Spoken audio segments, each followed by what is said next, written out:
इसलिए चुनाव लड़े थे कि वो चाहते थे कि एकता बने, कम्युनिटीज में जो एक विश्वास का डेफिसिट के साथ बैठे, नौजवानों के साथ बैठे, जो देश की बदलती तस्वीर के साथ जुड़े।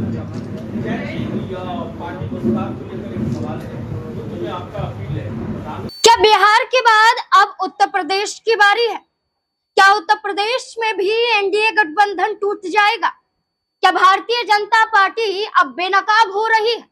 क्या भारतीय जनता पार्टी अपने सहयोगियों के सहारे केंद्र की सत्ता में तो आई, लेकिन जिस नाव में भारतीय जनता पार्टी सवार है, क्या इसी नाव को उनके सहयोगी अब डुबा देंगे? क्या केंद्र स्तर पर मोदी सरकार का बचना और राज्य स्तर पर क्या भारतीय जनता पार्टी का बचना अब नामुमकिन हो जाएगा?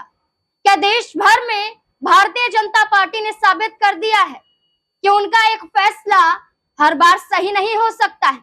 उनका फैसला उस विचारधारा को जगाता है जिस विचारधारा के आधार पर पूरी भारतीय जनता पार्टी राजनीति में अपने आप को सत्ता में लाती रही है। वो विचारधारा कि धर्म के नाम पर लोगों को बांटना है और धर्म के नाम पर लोगों को बांटकर उनके बीच टुकड़े कर उन्हें आपस में ही लड़वाना है और उसके बाद वोट बटोरने हैं। कई राज्यों में कई स्तर पर भारतीय जनता पार्टी ने दंगे फसाद करवाए, ऐसा विपक्ष का कहना है।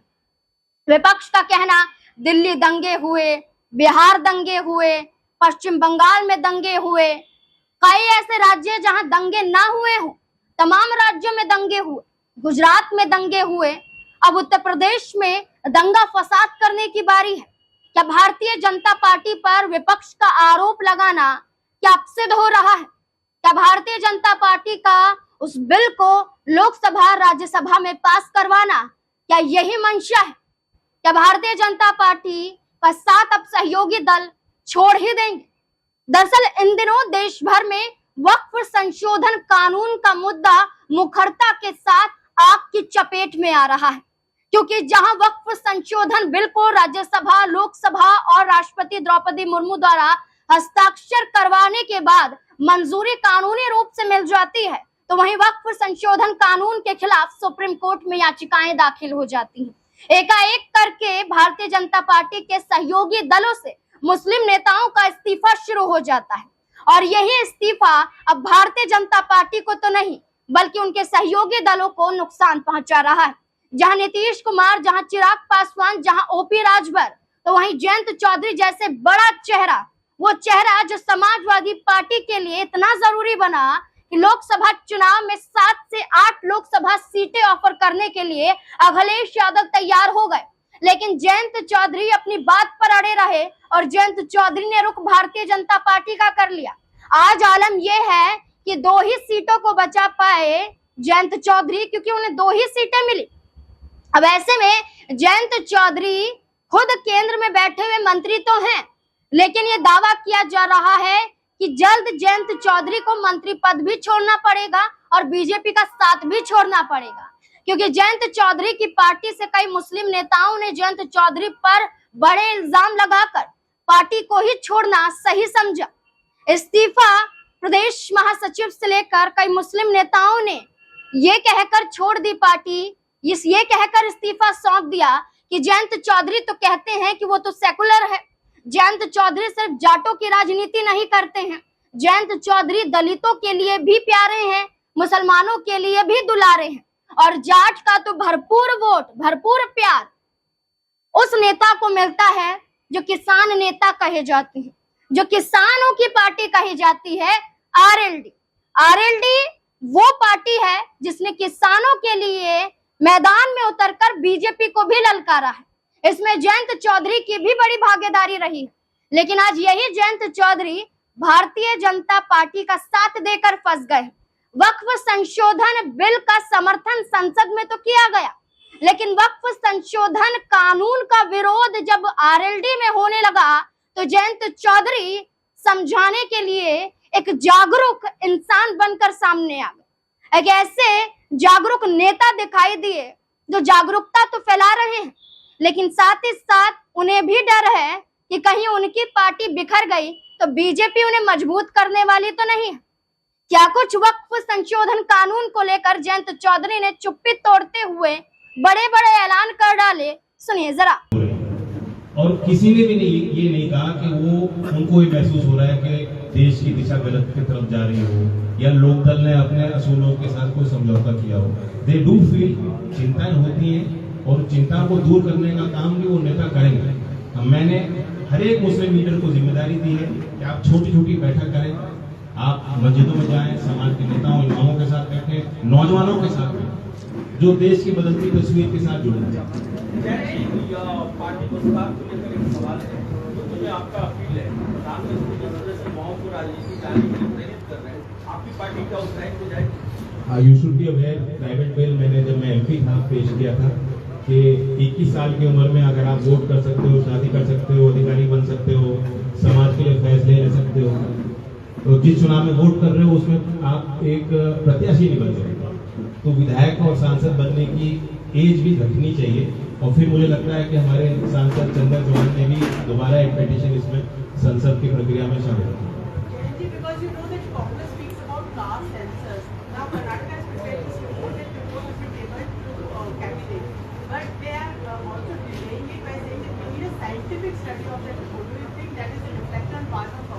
Definitely is. See, it's a very complex issue. We know that you've been doing a lot of secular politics and you've been taking stand. अब आपका रुख क्या है? और जो शोएब ने सवाल पूछा दोनों को मिला के जरा। तो रेड माइक ने मुझसे पूछा है और मेरे ट्वीट्स आप देख भी रहे हो, फॉलो भी कर रहे हो। मेरे ट्वीट्स तो नहीं रुके, ना मेरे बयान रुके। ये एक सतत प्रयास है यूपी पुलिस को सुधारने का, ये हमारी कोशिश, मैं इतना ही कह सकता हूँ। बाकी राज्य सरकार के हाथ में है वो निर्णय लेना, लेकिन कहीं भी कोई हानि ना हो। वो चौधरी अजीत सिंह जी जो मुजफ्फरनगर से इसलिए चुनाव लड़े थे कि वो चाहते थे कि एका बने, कम्युनिटीज में जो एक विश्वास का डेफिसिट बन गया था, अविश्वास पैदा हो गया, वो दोबारा से ऐसी परिस्थितियां कभी देश में हमें ना फेस करनी पड़े। और उसमें उनको बड़ी उनको सफलता भी मिली है। We are remaining to be a liberal secular party with a progressive outlook. That's all I can say. साहब, हम तो देख रहे हैं कि आप तो लगातार बोल ही रहे हैं, वो भले मुजफ्फरनगर में कुर्ता वाला बयान हो, चाहे उसके बाद में जो विधायक केपी सिंह है उनको लेकर के कहा गया हो, और अभी आपने जो मेरठ में पुलिस को लेकर के जो कहा, आप लगातार स्टैंड ले रहे हैं, लेकिन उसके बावजूद भी कुछ नेता ऐसे हैं। जयंत चौधरी ने वक्फ संशोधन कानून पर मजबूरन समर्थन तो किया, लेकिन लगातार बढ़ते पार्टी के इस्तीफों के बीच में, पार्टी से नेताओं के इस्तीफों के बीच में एक बड़ा ऐलान, एक बड़ी धमकी योगी सरकार को दे डाली है और योगी पुलिस को आड़े हाथों लिया है।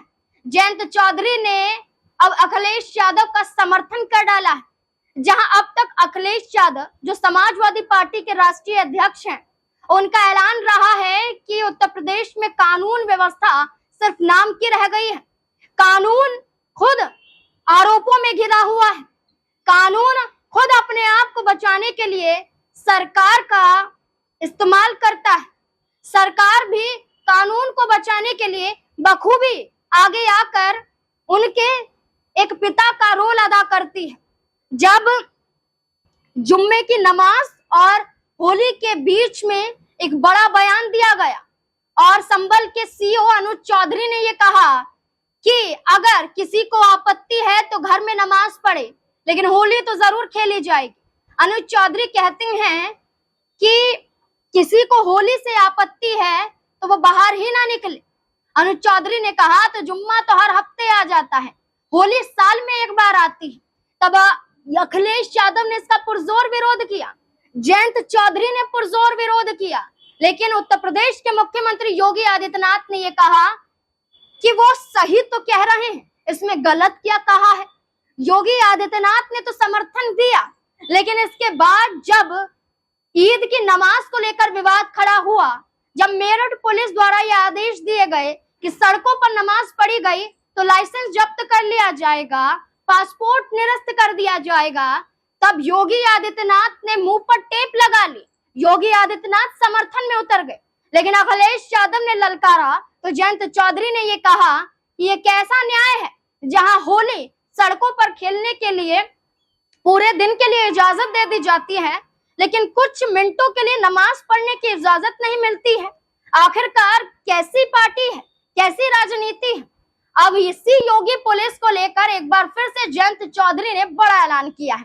क्या कुछ कहते हुए नजर आ रहे हैं, सुनिए जरा।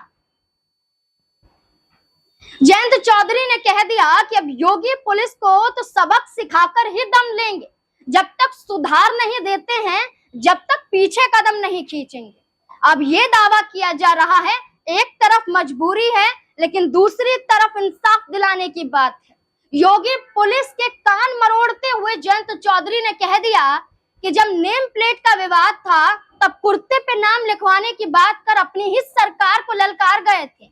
अब हिंदू और मुस्लिम इस विवाद में जब जुम्मे की नमाज और होली का जिक्र हुआ तब भी जयंत चौधरी ने ललकारा। ईद की नमाज में मुसलमानों का समर्थन किया क्योंकि मुस्लिम भी अच्छा खासा आरएलडी को वोट करता है और पश्चिमी यूपी में बड़ा दबदबा जयंत चौधरी का जाट, मुस्लिम और दलित वोट बैंक के इर्द गिर्द ही रहता है। अब वही जयंत चौधरी क्या करेंगे, क्योंकि योगी पुलिस को ललकार दिया है, योगी सरकार को ललकार दिया है और मजबूरी भी दिखा दी। क्या गठबंधन अब टूटकर ही रहेगा? क्या लगता है आपको, क्या जयंत चौधरी एक बार फिर से अखिलेश यादव का साथ निभाएंगे 2027 के विधानसभा चुनाव से पहले?